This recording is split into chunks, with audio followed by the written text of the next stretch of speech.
Hello, everybody.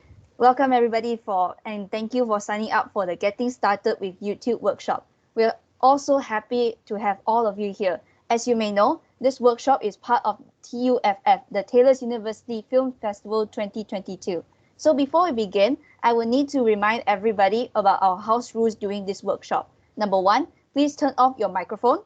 Number two, please also turn off your camera. And number three, if you have any questions for our guest speaker, please save it until the end of the workshop. There will be a Slido link available in the chat box, so you can post all your questions through that link. And number four, please keep your chats to the minimum as we don't want the chats to distract the workshop. And now, without further ado, I would like to introduce our guest speaker for the day, Mr. Vincent Chang. He is a strategic partner manager in YouTube at Google. Mr. Vincent, welcome virtually to Taylor's University. We are so happy and honored to have you as our speaker for today's workshop. Thank you so much, and I'll pass the floor to you. Thank you. Hey everyone. Good afternoon. I'm the only thing that's stopping you from like a Friday happy hour, but let's go. So maybe I'll give a quick introduction of who I am, what I do, and then maybe give you a bit of context on what we're going to talk about today. So my name is Vincent. I'm actually the partner manager in YouTube for Google. So I look after two markets per se. I take care of the Singapore market and the Malaysia market. And I'm currently based out of Singapore, but I'm originally Malaysian, so super happy to be able to speak today, to give back to our fellow Malaysians in the community. I was not from Taylor's, unfortunately. I wish I was so there'd be so many cool talks happening before that as well. But the thing is, today I want to really walk you through some of the basics that we have on YouTube. How do you think about the platform?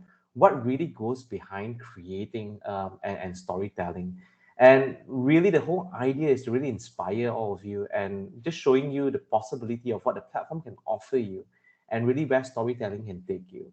And that is going to be for the next 50 minutes. And then please ask your questions. I think this is the right opportunity to really ask everything that you have in mind, everything that you want to know about YouTube, the world of algorithm, how YouTube suggested content, how you want to be a successful creator out there. All these questions, I'm happy to share them with you. So please go ahead and do it. And without further ado, let me share my screen. And yep, everyone's seeing my screen okay? Cool. So let's go.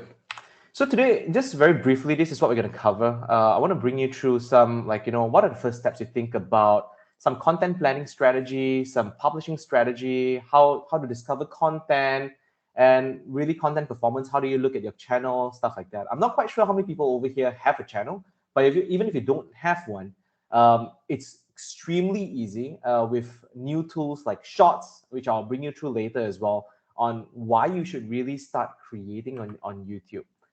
So what exactly is the first steps? So when you think about storytelling, what exactly it is, and then oftentimes people feel like I am not fit for online. I don't want people to see my face. I don't have an interesting story to tell. But everyone today has something to tell, and you'll be surprised that there is someone out there that's willing to listen to you, willing that shares the same POV as you, share the same perspective as you, and is able to then extend that further to a lot of more length. So the key important thing is really finding your voice on the platform. How would you want to have an impact on the topics you care about, on the things that you want to say? What knowledge, what experience you have today at your age to be able to then share that experience with a wider group of people? You know, who are your favorite creators today? Why do you watch them? Ask those kind of questions to first sort of understand what is a tone and voice that you want to have.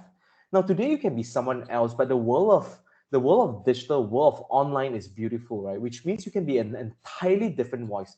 The voice that is not you today, you're an introvert, you can be an extrovert, right? You can be someone totally different on digital, and that's perfectly fine because then you have things like today, if you look at trends, you have like alter egos. You have things like VTuber. I'm not sure how many of you are familiar with VTuber. Basically, you don't even show your face. It's an avatar. We're talking about the metaverse, Web 3.0, having an NFT, an avatar representing who you are and delivering a message that you care about. So all of that really dives down into one thing, which is voice. Who exactly you are and this platform of YouTube, and what do you want to say? Then when you look at the world of vertical, there are so many verticals out there today. Are you going to cover things like fashion and beauty? You want to cover gaming? You want to cover family, comedy, sports? There's just various topics, and there is a niche in everything, right? Because we're very different from linear TV today. If you think about it, like even in the context of film, right? As we're in the film festival, starting with short film, what genre would the short film be, right? Should it be of this nature or of that nature? The beauty of YouTube allows you to play around, allows you to experiment. And I was just speaking at a to film students like a couple of weeks ago, and many of them actually uses a platform to try out things that they probably do not dare to try on a feature film, for example. So they try small bits and pieces, trying out horror mixed with comedy, trying out horror mixed with beauty, all kinds of stuff. They're just playing around with it to see what works, what resonates with the audience. Can they fine tune it? And this is an area and a space where mistakes are okay. And you are able to try and play around with different things.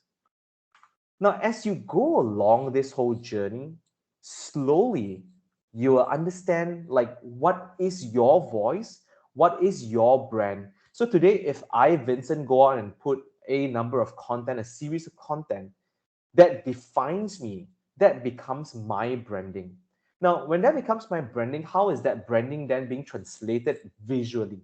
So you can see things like, for example, what we call a channel banner that shows audience like visually what that is. And you have a channel avatar, which is basically a profile picture. You have a channel trailer, which you can put up like a 30 seconds, 1 minute, 3 minutes video that really tells your audience on what to expect when they go onto your channel. And then you have playlist shelf, which you can then arrange based on like importance or based on like a top uploads. There are various ways to arrange it, but this basically becomes your own channel, right? Your own brand, your own TV station, if you will put to that matter, right? When someone comes into that page per se, they will discover and understand who you are, what your perspective are, and what you stand for as a creator. So when you go into vertical, I spoke a bit about verticals. Now there's a slight difference between verticals and formats. Now within each vertical, you can then look at the various formats that's out there. Now, I'm putting some of the more recognizable formats out here, and I walked through some of them, like mukbang, for example. Who would have known, say, 5 years ago, like 7 years ago, when mukbang started becoming famous, that eating online, it's something that people want to watch, and that is the first phase, right? Just content creation that people want to watch, and then that slowly evolves into, can I eat mukbang in a way like colored foods, right? I only eat mukbang of purple colored fruits or green colored fruits. And then that started evolving deeper and deeper into, hey, can I eat like X amount of burger? Then it evolves into, can I eat X amount of colored burger that someone would sponsor? That advertiser and brands could come in and partner and collaborate with you in creating a content piece that now has a commercial element, that now also have a brand element, that also have your voice and your take onto a topic. And the topic is food, right? So you see how complex a food content can be. And that content can be translated into something like, for example, an ASMR, which is purely an audio experience, ASMR. But now ASMR today has evolved on YouTube into a audio and visual experience. Like an example of an AV experience for ASMR would be something like I'm not sure how many of you have experienced this, but it's super tantalizing. I think all of you should try it. It's like try ASMR spa. Literally, it's a spa, someone giving you a spa treatment purely on digital, having your earphones on or headphones on, watching it on YouTube, and you get this entirely tingling sensation that comes to your body. It's pretty magical, right? So for every single vertical, that vertical can then be expanded into multiple various formats that can better tell that story, right? So if you think in the context of film, right, a particular film is a romantic film, right? So what can romantic film be then interpreted to? It can have multiple angles. For example, I can release a short film and I can have behind the scenes. I can release a short film with interview on cast. I can release a short film with reaction of audiences. Now you see how a single film today or single short film today can be then expanded into 6, 7, 8 different kind of formats that can then be expanded into 8 or now 10 different touch points for audiences to discover your content. Get it? So it gets a lot more complex than that. Just basing it on one particular vertical and expanding it to multiple different touch points that's available for your audiences. Now, one way to determine success and one way to really build upon success on YouTube, it is really to have consistency. Now, oftentimes, I think creators get mistaken by consistency. Like, how should I be consistent? Should I do 3 videos per day? Or should I do 1 video per month?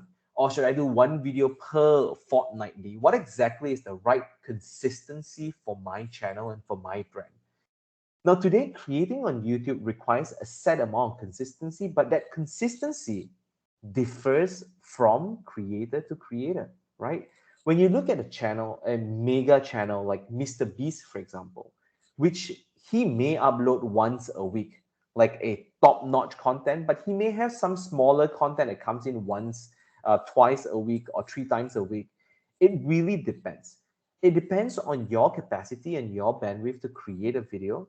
But the whole idea of even if it's once a month, which we have creators who are doing once a month who are extremely successful, it gives audiences a understanding of what to expect from the channel.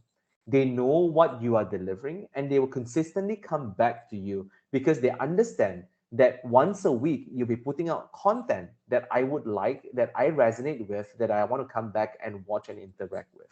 So consistency becomes extremely key over here. So remember, whenever you want to create something, think about what sort of roadmap you have and start building that roadmap because that is important for behaviors and for habits to be formed, right? So that people can subscribe and people can come back to you. So when you look at consistency, this is a typical graph that you can see. Like one key takeaway point is here, consistency doesn't equal volume. It doesn't mean you have to post every day. It means keeping your content manageable, keeping your content consistent throughout a period of time so that certain expectation can be made towards you and your channel. And you will see like growth in terms of view, growth in terms of watch time as users build towards that whole consistency and understanding what you do. Now, if there's one slide that is the most important in YouTube, usually this is the slide that I really, really encourage most of my creators and the students today to really understand, which is programming with a full purpose. So there are 3 tiers when we think about programming YouTube. We think about a hero content, a help content, and hub content. Now, let me walk you through each individual pillars so that you understand what exactly they are. So think of a hub content as the bread and butter. Now, hub content means very differently when it comes to channel to channel.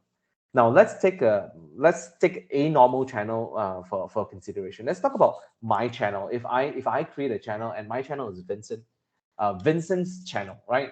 Today, my hub content may be a vlog of myself talking about my daily life, right?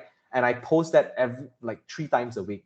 It's just updates on my life, what I do, what I like, my hobby for the day, stuff like that, right? So that becomes a hub content and that becomes the identity of the brand, of my brand that people come and watch me for, right? So that should be, think about what that is for your channel, right? Even if it's once a week hub content, what exactly is that hub content? What do you want to be known for? That should be the bread and butter. That should be the foundational level of your content. If it's a film content, then am I consistently putting out X number of content and that's what I want to be known for? That will be my hub content, right? Easy to follow.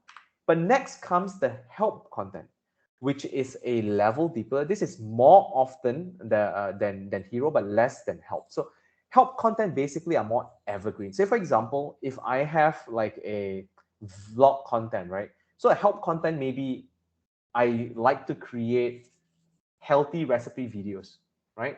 That I prepare before I go for my workout, for example.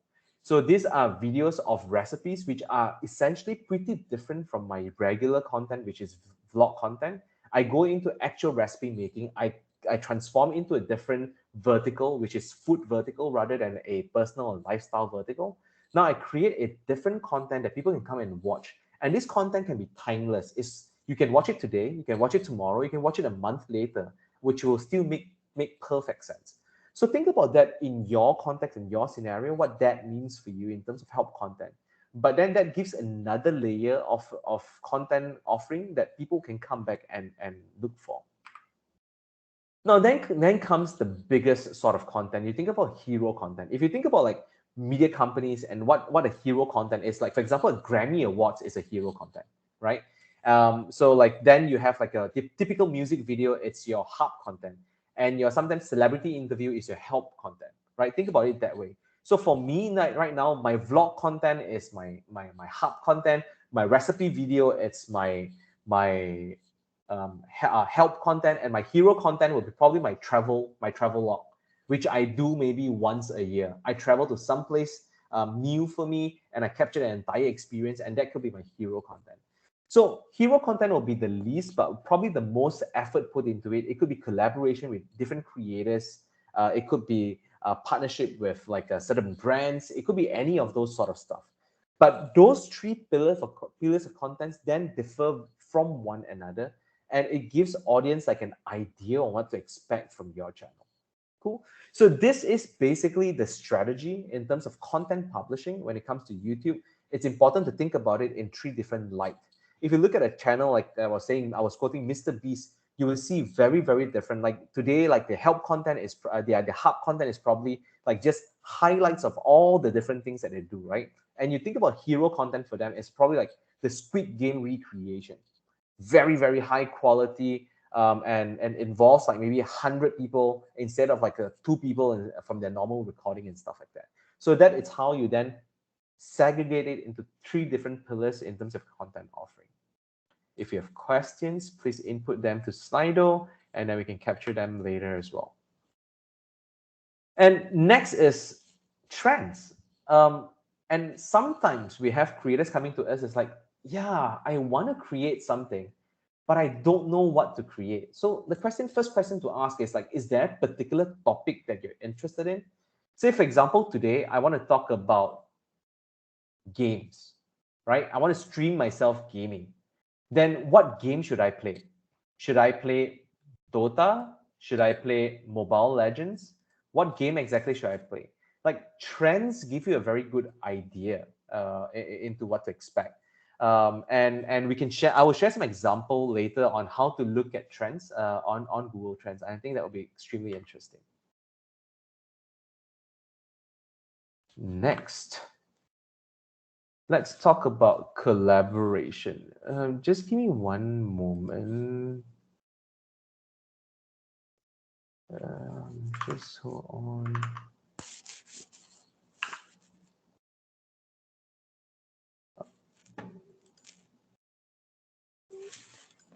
Just hold on.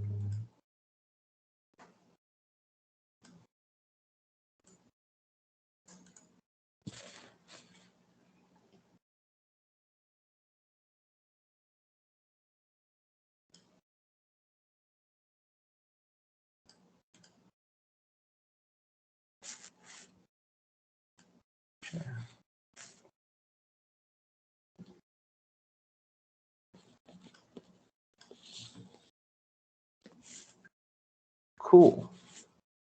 Everyone seeing my screen all right? Yep. So I wanted to show you this, right? If you think about me wanting to put on a animal video, and I'm thinking, should I put on a cat video or should I put on a dog video? Like, which do you think is more popular, right? So I'll show you first the the red line and the blue line, one representing cat video, one representing dog video across the world, worldwide, right? And you can do this on Google Trends, and you can actually try this out. It's really interesting. And when you see over there, I actually targeted them to YouTube search, meaning to say what are active searches happening on a platform.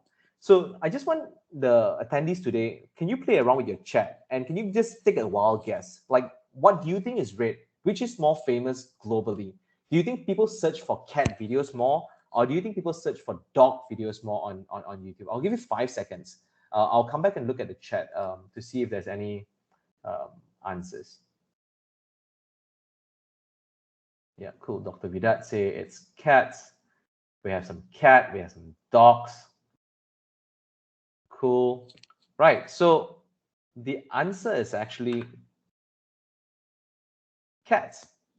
So cats are a lot more popular than dogs on YouTube. Like cat videos signify like the beginning of YouTube.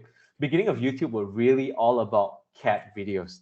But now let's take it a notch higher, right? Let's look at games for now. So I know all of you have probably played some amount of games, and you probably know both these titles, right? Mobile Legends or PUBG, for example, right?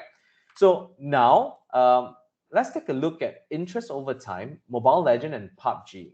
What do you think this is? This is, sorry to not clarify, this is worldwide data, right?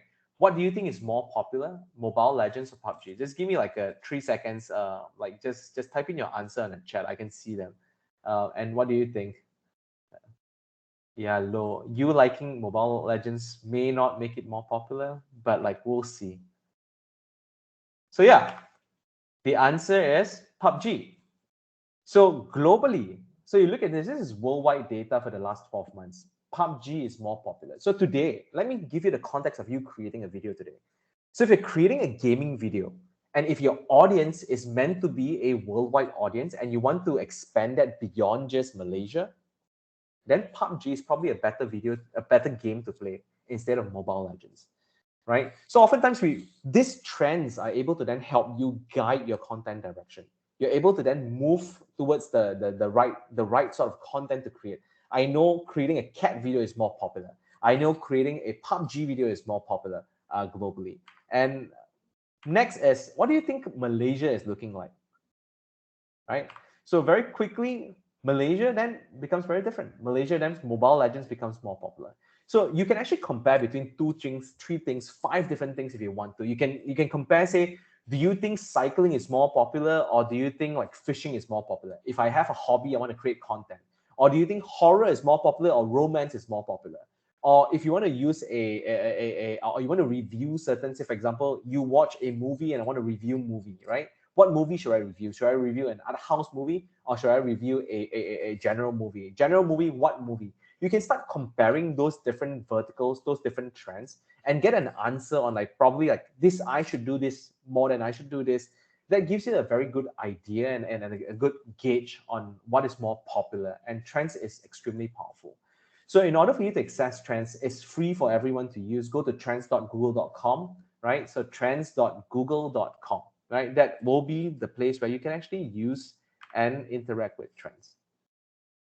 Next, let's go into content discovery. Now, how do users discover your content? So I won't go into too much detail over here, given the limited time that we have, but just very broadly, right? So very broadly, users discover them by a couple of things. Number one, thumbnail.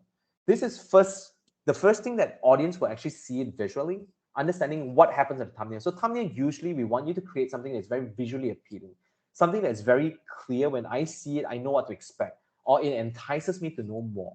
And title is the same thing. So title basically has to be very clear cut. I need to know what you are selling to me on the video, but it should not be clickbaity. All right, like for example, you won't know what happened next. For example, that's called clickbaity and clickbaity title. It, like for example, like how do you prepare a healthy meal in 15 minutes?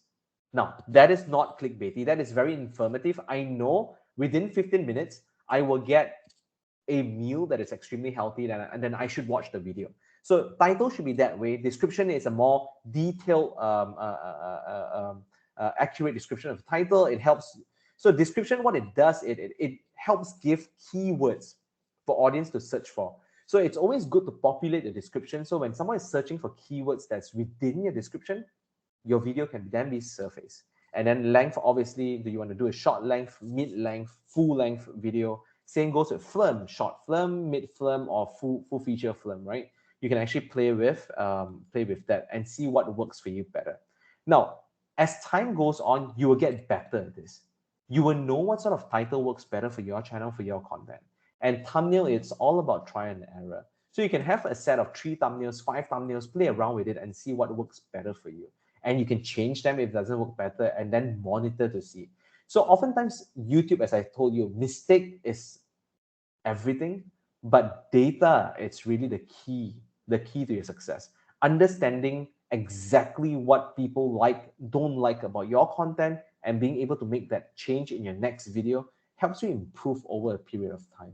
And that really determines your success on the platform. Cool. So I spoke about this in brief, but again, thumbnails, extremely important.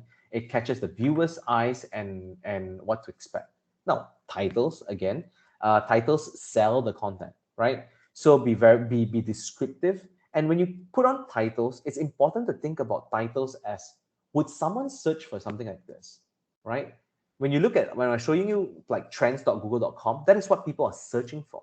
So understanding what people are searching for, if someone is searching for cats, and if I don't have cats in my title, and if my video is about cats, it does not make sense, right? So you want to be able to capitalize against like search trends, keyword searches, and to be able to include that in a way that is able to help your content being discovered. That's super important. Now, obviously, description goes very, very deep. You have above the fold description and you have the click more. Well, that's what we call below the fold description. It's important to keep that populated so you have all that information in there. So when someone is searching for the content, they can discover you. Your social handles can be in there. Your Instagram, your TikTok, and all your other social handles can also be in there. Next is also tags. Tags are basically like, you're familiar with hashtags. Those also help with discovery because sometimes searches comes in the form of tags, right? Someone search for, say, healthy meals, and you want to be able to surface all your different content within those healthy meals to your audiences. Now, next is when someone is watching your video, how do you get them to watch more videos? Get them stuck in this rabbit hole of content that you offer. One way you can do that is basically have something called the end screen. Someone finishes watching it, YouTube then suggests them to watch 2 more contents within that play box itself. And these are 100% within your control. So when then you can encourage someone to watch content 1 leading on to content 2, leading on to content 3. And that's where the power of an end screen comes in. But very differently, you can also organize your content in a in a playlist and a shelf. And that way, someone can come in and discover the difference between your help content, your hero content, your hub content, right? So when someone can come and watch my recipe video in this particular shelf, and can watch my particular, say, my vlog video on another shelf. That's how you use it, right? And you can also further break down your playlist into, say, summer, into spring in New York, for example. You can break them into different themes that you can then bucket them in together, right? It helps discovery, it helps understanding and watching your content a lot easier. Now, next, in terms of channel customization, as I showed you this earlier, there are things that you can do to your channel that depicts the brand that you have, right? You can go as crazy to change everything as customized. You can leave it as simple. But one thing you can do is basically adding a subscribe button. Calling for subscription is the basic of YouTube. You want people to subscribe to you, want people to watch your content when they come onto your platform. So you can actually create a subscribe button. When someone hovers over the subscribe button, immediately they can actually subscribe to your channel from there on. This can also be extremely mobile friendly. You can actually do a call to action. You've seen some Jimmy Fallon video, for example, like, hey, remember to subscribe over here. Those are the kind of examples that you can actually do to encourage audiences and viewers to subscribe to your video. Now, next, I want to maybe walk you through some of the products that we have. Like how can you actually utilize some of these products to better deliver content on your platform? Number one, it's on live. So YouTube has many different formats. Now, one of them is what we refer as VOD, video on demand format. Now, this video on demand format are basically video that you upload and audiences can watch it on demand, right? That's what we call VOD video. But another type of video stream is a live stream, right? You're familiar with this as well. You've seen this on different platforms, but live stream really, really helps because live stream build audiences. Now, there's live stream in gaming, there's live stream in news reporting, there's live stream in, say, for example, like a skit online. Like I've seen like a sketch online with no script, right? It's an impromptu sketch. It's an improv where people can basically just play off suggestions from audiences and they create a full-fledged show out of nothing at all except suggestions. So live stream can help elevate your content in different ways, right? It increases engagement. So usually when people are watching live stream, they're a lot more engaged, right? They want to comment, they want to have a say, they want to react to what you have on screen. But it also helps with subscription to the channel as well. So think about the content that you create today. What that means in the world of live?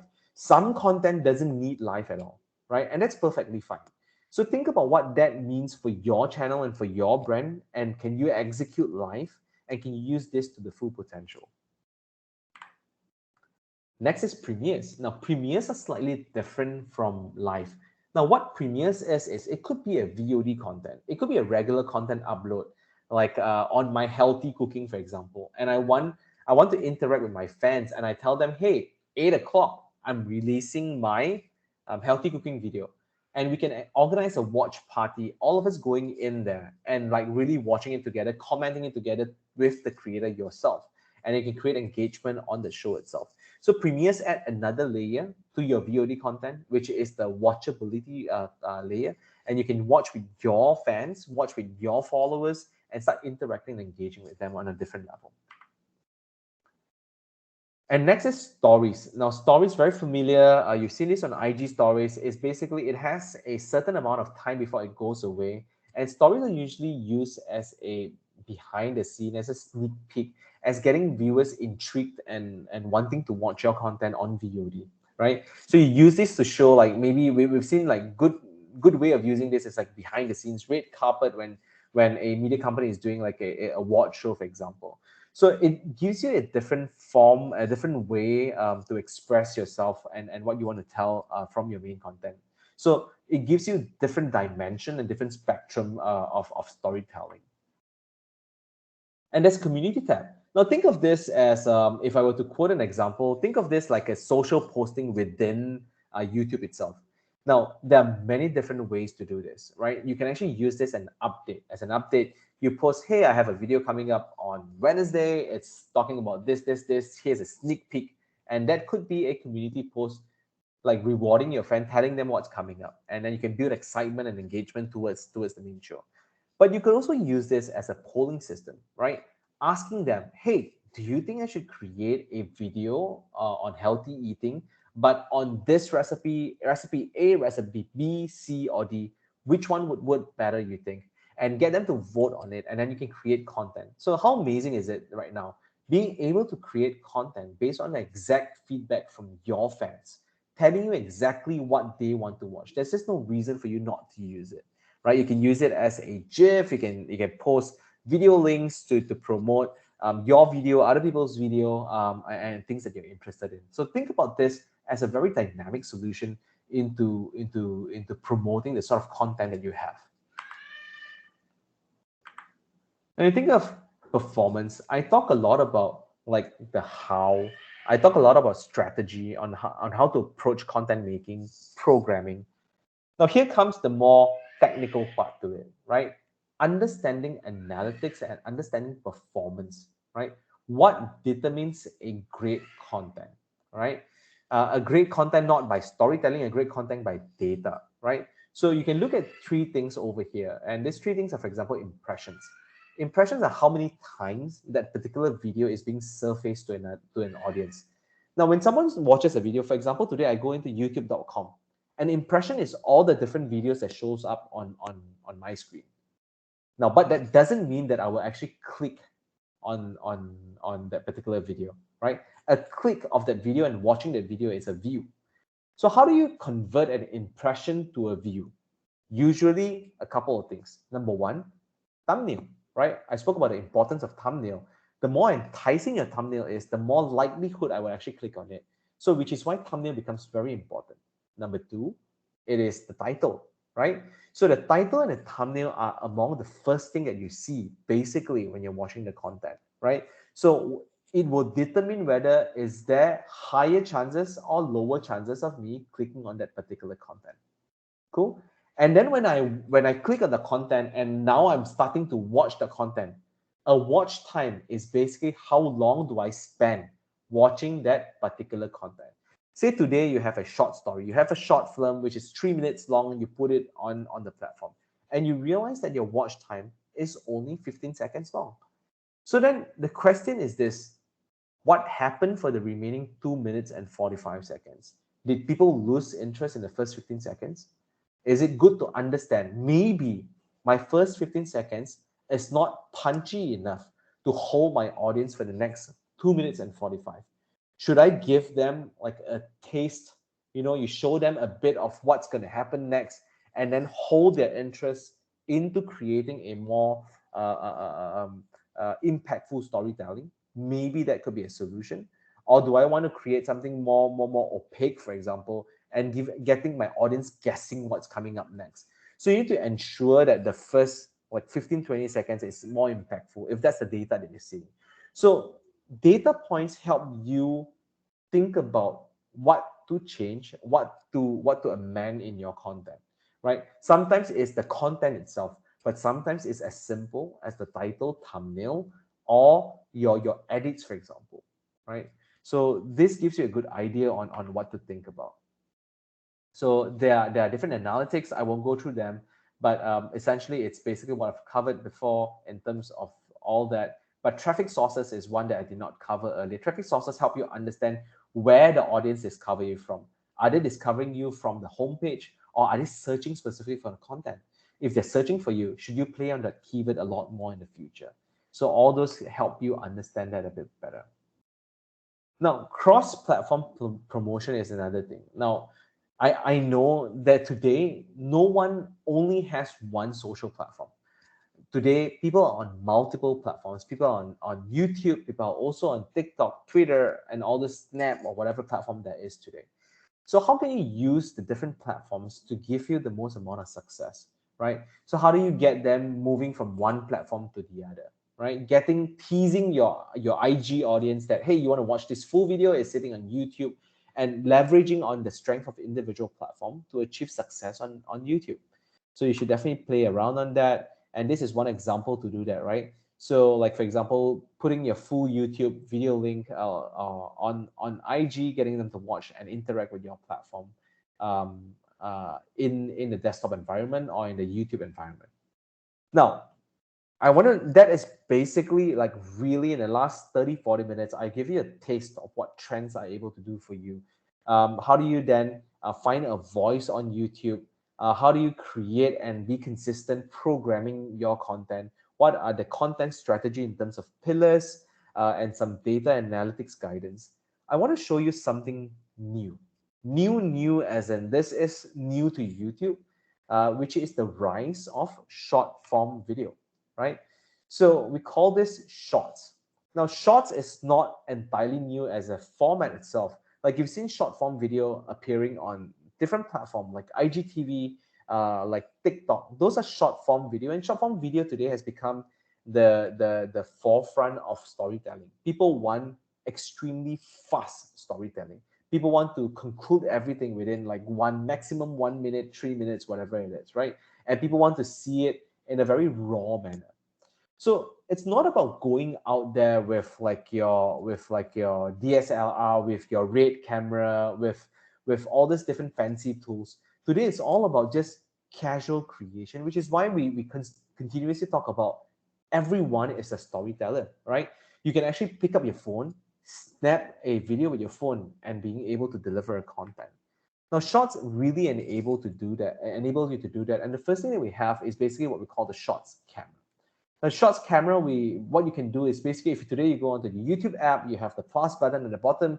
You can actually click on that, snap, create anything, upload that, and then voila, today you are already a storyteller. And that video resides within the desktop platform. It resides within the mobile platform as well. And as you can see, you can add different things. Like, for example, you can pull from your older videos that you create. You can use the existing tool. That's one way you can do it. And you can also add sound to it. Okay, you can add songs that you want. So you can there's actually an audio library which you can pick a library. You can actually find it. Like, for example, if you see someone creating based on a particular music that you like, you can recreate based on that. And it could go as short as 15 seconds as long as 15 seconds for the audio, right? So you can have audio samples from the famous artists, you can have audio samples from things that are trending today, but you can actually pick anything that you think is working. But really what YouTube brings to the picture is now you can actually go onto any videos on YouTube. I can see a video on like the Super Bowl that happened over the weekend, right? I can actually watch that. And if there's a particular audio clip that I like, I can actually create my own shots based on that particular audio clip. So it gives creators a really huge leeway on creating the type of content that they want. We give opportunity for you to remix, for you to duet with other creators, singing upon it, performing challenges. There's just a myriad of opportunities that you can actually create and do within Shorts itself. And yeah, there's a full-fledged tool that you have. You can actually faster your video. You can actually slow it down. You can actually create different videos and stitching them together, playing with different frames. So the whole idea of Shorts really is, how can we create a platform that we can enable casual creators like you and me really to go out there, pick up our phones and really start creating content. But we give you a layer of complexity where you can start playing around with edits without any fancy tools, without Final Cut Pro, without any of those tools, just using our phone itself, creating a compelling storytelling using a very simplified model in terms of like subtitling and all those different tools that you have. Right? So there are also things like green screen, which we have introduced. And really it's all about putting up the finisher. You can add in titles, hashtags, because discovery works very, very similar. The concept of discovery on YouTube and on Shorts are very similar. People are discovering it based on like interest topics. People are discovering it based on hashtags. Like, for example, a dance challenge. We've done a challenge, a couple of challenges actually in the last couple of months. Like, one was with BTS. We did like a permission to dance challenge, where BTS was the first to see the video, and then it gets translated into all these different platforms. And we've seen it like becoming the most challenged video across all platforms, TikTok included, that really calls for fans and engagement from the general public. And we've also partnered with Ed Sheeran in the last 2 months as well, to create our own sort of challenge. Now, challenge is just one of the many aspects, right? But today it actually evolved into like duet, into like, hey, co-storytelling, into connectivity of storytelling, into those different kind of formats that is uniquely short form video driven. So yeah, and just as a sweetener, in fact, this is also launched in Malaysia already. We are giving funds to creator out there and to incentivize creators to create. So how these funds work is, YouTube actually put up $100 million fund to really benefit creators. If you're creating something that really goes extremely viral or educational or entertaining in nature, YouTube will then select these creators based on by country and reward those creators in a set of amount to give you funds to continue creating on the platform. So I hope all of that is interesting, and that gives you like a 5-6 minutes feel on what Shorts is.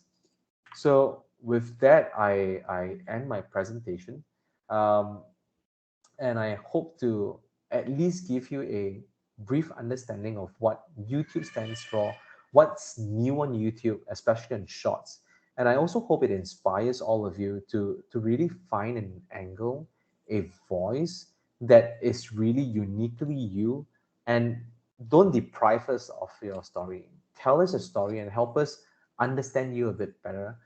Pick up your phone today. Really just shooting it from your phone, you'll be amazed what you can do. And it's a journey, it's not the end goal. I do not have to start with the best equipment. I can start with my phone, slowly graduating myself into telling a better story, being a better storyteller, using the right tools with the right guidance and right strategy, understanding data a lot better, how to use data to your advantage, and understanding all those data points, finding my brand, creating my own unique branding, my title, my description, my visual experience.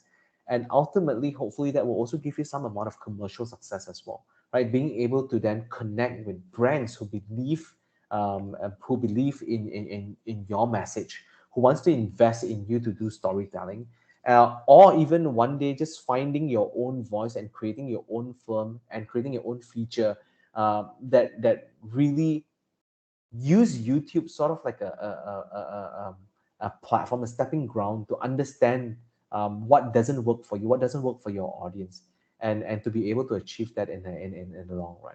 So yeah, I hope I've spoken enough. I hope there are some questions on Slido that I can actually come and answer to, but thank you very much for giving me the opportunity to share with you. And I guess we can run on Slido now, team. Thank you so much, Mr. Vincent. That whole session was indeed informative for us. I believe that the audience have learned a lot for you. So now, without further ado, let's go to the Q&A session. We'll be taking the questions with the participants, with which the participants have posted on Slido. To those who have not posted your questions, you may post your questions now. And if you see the Slido, if there's a question that you have the same question also, you can also choose to like the Slido. So we'll be asking the questions that has the most like first. So let's go to the Slido now. We have a lot of questions, Mr. Vincent. So we'll start with the first question. Could you talk about the copyright issue of YouTube videos? Yeah, that's a complex one, but let me try and simplify it. So there is what we call a video thumbprint or an audio thumbprint, right? So for example, a video is uniquely used. Say, for example, today you create a particular film, right? And someone is actually using that video and they repost it on their channel. What would happen? Something will trigger, and that's called a content ID. So a content ID is a unique fingerprint to your particular video. So YouTube has this technology, it's been around, and it's the most complex technology worldwide to understand that someone is using clips from your film, right? And then you can take actions based on that. You can actually stop that video, you can actually monetize that video, or you can actually view analytics from the video. There are a couple of actions that you can actually do. But YouTube understands and recognizes that, right? The same applies to a music creator as well. If I create my own song and someone is using it, but there's also something a bit more complex which we call fair use, right? Fair use, for example, if Taylor Swift is singing today and I'm creating a cover of Taylor Swift, it is technically Taylor Swift's song. Can I do that? Can I do that or can I not do that? I can, because that within creatively is considered fair use. I'm not plagiarizing it. I'm actually using it to create a content of my own. And that is 100% allowed for creative freedom as well. So in a very, very short answer, I can spend 5 hours talking about content ID, but I think in a very short answer that helps you understand, like, there's a fingerprinting system on YouTube that's called content ID that helps to prevent some of this copyright issue. All right, thank you, Mr. Vincent. We'll go to the next question. How do I monetize my YouTube channel? Right. In order to monetize the YouTube channel, you have to be under what we call YPP, a YouTube Partner Program. And now, in order to be qualified for a partner program, there's a certain set of requirements, right? In order for YouTube to grant you that right. So it could, so you can please find it on support.youtube.com, but you can find it. It's like a thousand subscribers, like X number of videos, X number of hours, and watch time. So those are the prerequisite in order for you to then be able to connect AdSense and be able to then monetize. All right, we'll go to the next question. How do I gain subscribers at a high pace? So gaining subscribers, growth hacking, I would call it, right? It always comes into two things, right? Number one, are you reaching the right audience? Number two, do you have the right content, right? It's always fundamentally content. Am I like, what kind of content? Am I giving someone, say, for example, an access to something that has never been seen before? Like a behind the scenes to an Oscar and interviewing celebrities. So access becomes important. And if access is important, users will come, right? So think about the kind of content that you're creating. Who are they speaking to? And if it's speaking to a very large sample size of audience, right? And then your content is appealing to them. That's where you see that growth take. Or you're creating something extremely funny, right? We've seen this happening time and time again. Like it could be a cat video for all that matters, or it could be like a prank video. Something can go viral because it's something that's entirely new or something that resonates with a large pool of audience. And if you do that consistently enough, you will see your channel grow at an exponential speed. All right, thank you, Mr. Vincent. We'll go to the Yeah. next question. What are some of the biggest trends in Malaysia at the moment? I think generally across Southeast Asia, the typical vertical that we're seeing are not very far off, right? We're seeing a lot of lifestyle and entertainment content. We're seeing a lot more self-produced shows and talk shows of nature coming out. But gaming is one area that is actually growing very, very quickly. I think if you look at 5 to 6 years ago, this vertical, it's more of a casual vertical. But today, gaming has grown in a way that has really overtaken anything that we ever know of. We spoke about MLBB in there, and you think about like gaming. Gaming has multiple facets to it, which makes it very, very popular. Gaming has a VOD asset to it, but gaming also works extremely well in live streaming. And gaming is also a co-watching experience because of esports and professional leagues. So gaming then as a vertical has grown extremely fast. Not only in Malaysia, we're seeing that across APAC, we're seeing that across global as well. So those are some of the things, but in terms of vertical, it doesn't run far. Entertainment, you get beauty, you get gaming, and you get a bit of lifestyle in that. All right, we'll go to the next question. What kind of content should I be making if I want to target a global audience? The question is, who are you and what's your voice, right? That's what we've been talking about. Like, what are you passionate about? There's no point opening up like a factory, like, I want to find like the top trend and I just want to create that. Like, even within gaming, should I create a niche game that I really enjoy playing? Or should I create content for PUBG, but I do not enjoy it at all? But it's trending, but I just want to create it. Users will be able to tell it how authentic you are in your videos, in your delivery. So for me, it's really the question comes to, what do you believe in? What's your passion? Is that a voice? Is that something that you really care about? Do you want to share that thought with someone else, with an audience? And if you get that right, oftentimes then video creation and storytelling comes very naturally to you. It's not a business. It is a passion, if I were to say it a bit more bluntly. So yeah, find your voice. All right, for the next question, can we treat YouTube as a platform for live documentaries or journal entries like Facebook or IG, just to record some good moments that people have experienced in life? That was the fundamental of YouTube to begin with, right? It's a repository of content. I think a lot of creators started out YouTube thinking of it that way. But today, YouTube has actually evolved into a much complex beast already, right? So today, it's not only a VOD. A VOD format is basically you putting up content repository as a library of content that I can watch it whenever I feel like it, and it's free storage, server space, whatever it is, right? But today, it has grown into engagement. It has grown into really storytelling as a nature, right? And you can do collaborations, you can do partnerships of nature, you can do premieres, co-watching experience, live streams, alternate monetization, engagement of different models. That is what has turned into today. Even you look at media companies, you look at the biggest broadcasters out there, Disney's, Sony's, Turner, Warner, all these different big players out there. They have their own platform and their own pay TV platform as well. How are they using YouTube? They're using YouTube as an extended voice to connect with their fans, right? That is the power of YouTube today, connecting with an audience beyond and transcends nature. It's no longer a repository, it's no longer a library of content. And I think that's really beautiful. The whole evolution of like content offering has really taken place. All right, the next question would be, are there any features that make YouTube Shorts stand out to be different from TikTok? Yeah, and I think the beauty of YouTube today, and YouTube Shorts for that matter, it's really, YouTube Shorts is built within the vanilla YouTube experience.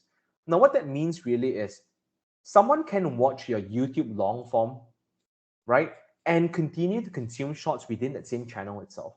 It's all within that same particular app.